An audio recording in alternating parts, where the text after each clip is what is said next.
اعوذ باللہ من الشیطان الرجیم بسم اللہ الرحمن الرحیم انا ارسلناک بالحق بشیرا ونذیرا ولا تسأل عن اصحاب الجحیم۔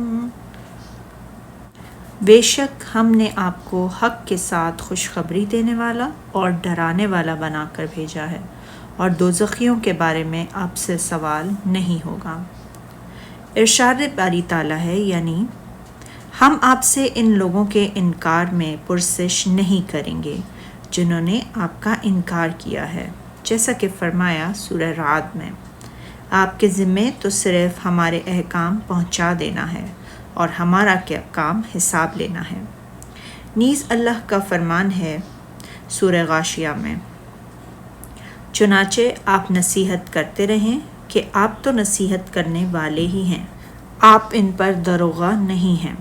نیز فرمایا سورہ قاف میں، یہ لوگ جو کچھ کہتے ہیں ہمیں خوب معلوم ہے، آپ ان پر زبردستی کرنے والے نہیں ہیں، بس جو ہماری وعید سے ڈرے اس کو قرآن سے نصیحت کرتے رہیں۔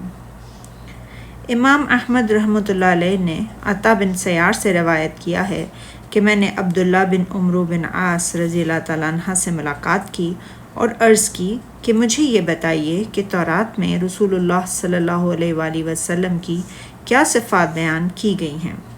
انہوں نے جواب دیا، ہاں، تورات میں بھی آپ صلی اللہ علیہ وآلہ وسلم کی وہی اوصاف مذکور ہیں جو قرآن مجید میں بیان کیے گئے ہیں۔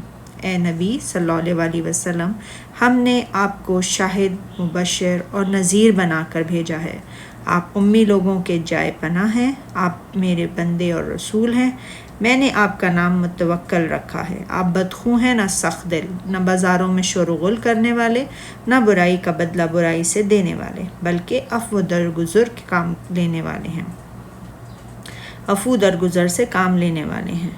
اور اللہ تعالیٰ اس وقت تک آپ کو اپنے پاس نہیں بلائے گا جب تک کہ ٹیڑھی قوم کو آپ کی وجہ سے بالکل سیدھا اور درست نہیں فرما دے گا، اور وہ لا الہ الا اللہ کا اقرار نہ کرنے لگ جائیں۔ اس سے اللہ تعالیٰ ان کی اندھی آنکھوں، بہرے کانوں اور پردوں میں ملفوف دلوں کو کھول دے گا۔